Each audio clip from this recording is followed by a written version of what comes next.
한중록에 담긴 피눈물 해경궁 홍씨의 삶과 고배, 한 여인이 있었습니다. 조선의 왕세자빈으로 궁에 들어갔고 왕의 어머니로 불렸지만 그녀는 단 한 번도 안정된 삶을 살아본 적이 없었습니다. 남편은 뒤주 속에서 죽었고 아들은 피바람 부는 정국 속에서 왕위에 올랐으며 그녀는 침묵하는 대신 기록했습니다. 사도세자, 본명 이선, 조선 제21대 왕 영조와 후궁 영빈, 이씨 사이에서 1735년에 태어난 그는 일찍이 세자로 책봉되어 조선의 미래를 책임질 인물로 기대를 한몸에 받았습니다. 단 2살의 나이에 세자가 되었던 그는 아버지 영조의 각별한 관심 속에서 자라났습니다. 그러나 그 기대는 시간이 흐를수록 무거운 족쇄가 되어 그를 옥죄었습니다. 영조는 학문과 예법의 엄격한 인물이었고 사도세자에게도 그 완벽주의적 기대를 그대로 적용했습니다. 세자는 대리청정을 맡으며 정치를 배워갔지만 그의 결정 하나하나에 사사건건 간섭하는 아버지의 태도는 점차 그를 파괴해 나갔습니다. 이윽고 사도세자는 극심한 스트레스 속에서 정신적인 불안, 증세를 보이기 시작합니다. 강박적인 의복 집착, 폭력적인 분노, 상궁과 내관을 해치는 행위까지. 그의 이상 행동은 궁중 전체를 공포에 몰아넣었습니다. 1762년 사도세자의 삶은 이모화변이라는 비극으로 막을 내립니다. 영조는 결국 그를 폐위하고 뒤주의 가두라는 명을 내립니다. 한여름의 무더위 속 먹지도 마시지도 못한 채 8일을 버틴 사도세자는 그 속에서 숨을 거두었습니다. 이는 조선 왕실 역사상 유례없는 비극이었고 정치적 음모와 당쟁 그리고 아버지와 아들 사이에 참혹한 단절이 낳은 비극이었습니다. 사후 영조는 자신이 내린 결정에 괴로워하며 생각하고 슬퍼한다는 뜻의 시호, 사도를 내립니다. 그리고 그의 아들 정조는 아버지의 명예 회복을 평생의 과업으로 삼아 화성의 용릉을 조성하고 아버지를 위한 성곽과 기록을 남기며 깊은 효심을 드러냈습니다. 대한제국 수립 이후에는 사도세자는 장조위 황제로 추존되어 다시금 조선 왕실의 중심에 자리하게 되었습니다. 사도세자의 삶은 단지 광기의 희생자가 아닌 조선 왕실 내부의 긴장과 정치적 갈등, 그리고 인간의 약함과 아픔을 상징적으로 보여주는 인물사라 할 수 있습니다. 그는 결코 잊혀질 수 없는 너무도 인간적인 세자였습니다. 억울함을 견디며 진실을 붙잡고 모든 것을 글로 남겼습니다. 그녀의 이름은 해경궁 홍씨. 그녀가 남긴 한중록은 단지 궁중의 고백이 아닙니다. 조선 후기 권력의 민낯, 여인의 절규, 그리고 생존자의 기록입니다. 이처럼 궁중의 가장 비극적인 기록, 해경궁 홍씨의 삶을 지금부터 함께 따라가 보겠습니다.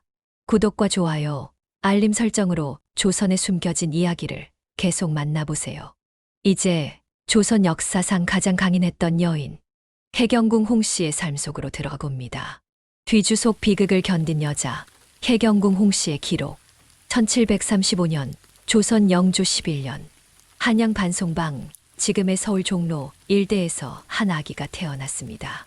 그녀는 훗날 조선 역사에서 가장 비극적인 사건의 중심에 선 여인이자 제22대 왕 정조의 어머니로 조선을 다시 세우는데 일조한 인물, 해경궁 홍씨입니다.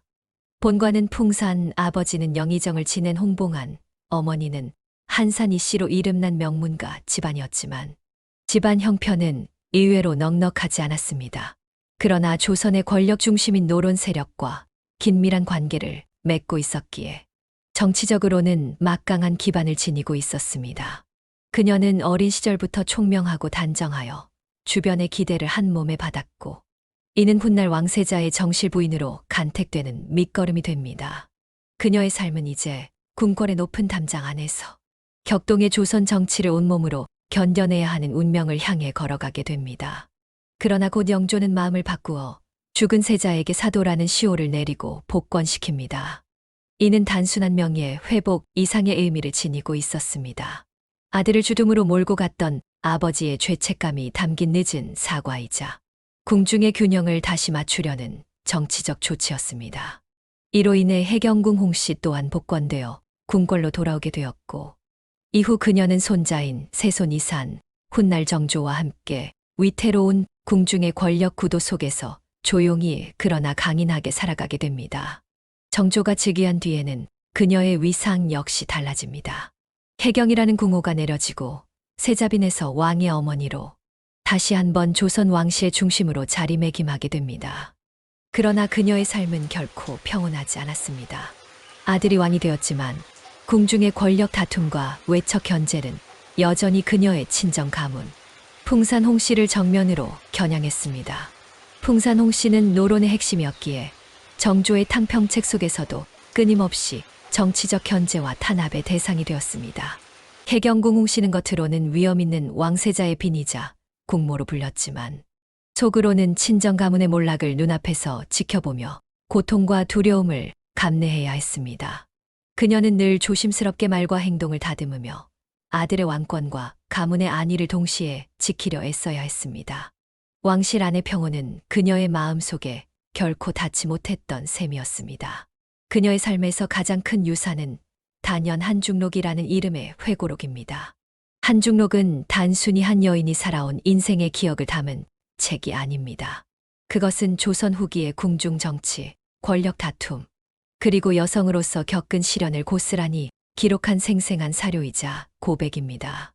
혜경궁 홍 씨는 말년에 자신의 기억과 감정을 글로 옮기기 시작했고, 이 회고록은 1795년부터 1806년 사이 여러 차례에 걸쳐 조금씩 완성되어 갑니다. 특히 이 기록은 단지 후세를 위한 회상이 아니라 어린 손자인 순조에게 할아버지인 사도세자의 참모습과 비극의 진실을 직접 전하고자 했던 외할머니의 절절한 유언 같은 글이었습니다. 한중록에는 사도세자의 불안정했던 심리 상태와 그로 인해 벌어졌던 이상 행동, 아버지 영조와의 갈등과 불화, 그리고 노론과 소론으로 대변되는 당파 싸움의 잔혹한 풍경이 적나라하게 담겨 있습니다. 또한 궁중이라는 폐쇄된 공간에서 벌어졌던 치열한 생존의 경쟁, 정치적 암투, 그리고 며느리와 세자빈, 어머니라는 역할 사이에서 흔들렸던 한 여성의 고통과 외로움, 불안과 절망이 절절하게 스며 있습니다. 그녀는 이 기록을 통해 억울하게 희생된 남편의 명예를 회복하고자 했고, 동시에 자신과 친정 가문이 겪었던 부당한 고통과 정치적 음모를 세상에 알리고 싶었던 것입니다. 한중록은 단순한 글을 넘어 역사와 감정, 정치와 가족의 이야기가 교차하는 조선 후기의 진실한 초상이라 할 수 있습니다. 정조는 혜경궁 홍 씨에게 있어 유일한 위로이자 삶의 버팀목이었습니다. 사도세자의 비극적인 죽음 이후 그녀가 다시 궁중에서 설 자리를 잡을 수 있었던 것도 아들 정조의 깊은 효심 덕분이었습니다. 정조는 어머니를 극진히 모셨고 그녀가 겪은 고통과 외로움을 누구보다 잘 이해하며 늘 곁을 지켰습니다. 특히 1795년 혜경궁 홍 씨의 환갑을 맞아 정조는 특별한 행차를 준비합니다. 아버지 사도세자의 능이 있는 화성 용흥으로 원행을 떠난 것이죠. 이 여정은 단순한 가족 여행이 아니었습니다. 아버지의 명예를 회복하려는 정조의 의지, 어머니를 위로하려는 효심, 그리고 조선 왕실의 정통성과 위엄을 다시 세우려는 상징적 의미가 담긴 대행사였습니다. 이 원행은 원행을 묘정리 의궤라는 의궤로 기록되어 지금까지도 전해지고 있으며 혜경궁 홍 씨와 정조 사이의 깊은 모자 관계를 증명하는 귀중한 역사적 사료로 남아 있습니다. 그러나 행복했던 시간은 그리 오래가지 않았습니다. 1800년 정조가 갑작스레 세상을 떠나며 그녀의 삶은 다시금 비극의 그림자에 휩싸입니다. 사랑하는 아들의 죽음은 혜경궁 홍 씨에게 말할 수 없는 충격이었고 동시에 궁중에서의 입지도 크게 흔들리게 됩니다. 정조 사후 손자 순조가 즉위했지만 어린 왕의 섭정 체제 하에서 조정은 다시 당쟁과 외척의 정치 싸움으로 휘청거렸습니다. 특히 풍산홍 씨 가문은 정조 시대 동안 어느 정도 회복했던 위신을 잃고 또다시 권력 투쟁의 희생양이 되어가고 있었습니다. 그녀는 자칫 잘못하면 손자의 왕권까지 위태로워질 수 있는 상황 속에서 말년까지도 극도의 신중함과 절제를 지닌 채 살아야만 했습니다. 1815년 창경궁 경춘전, 그녀는 81세의 나이로 조용히 생을 마감합니다. 사후에는 헌경빈이라는 빈궁의 시호를 받았고 훗날 대한제국이 성립된 고종대에 들어서야 경의왕후로 추존되었습니다. 비록 그녀는 생전의 왕비의 자리에 오르지 못했지만 조선 후기의 가장 험난한 궁중 역사를 온몸으로 겪고 기록한 인물로서 그 이름은 역사 속에 길이 남게 되었습니다. 이 이야기가 마음에 와닿으셨다면 구독과 좋아요 그리고 알림 설정으로 조선의 또 다른 비극과 생존의 기록들을 함께 따라가 주세요. 감사합니다.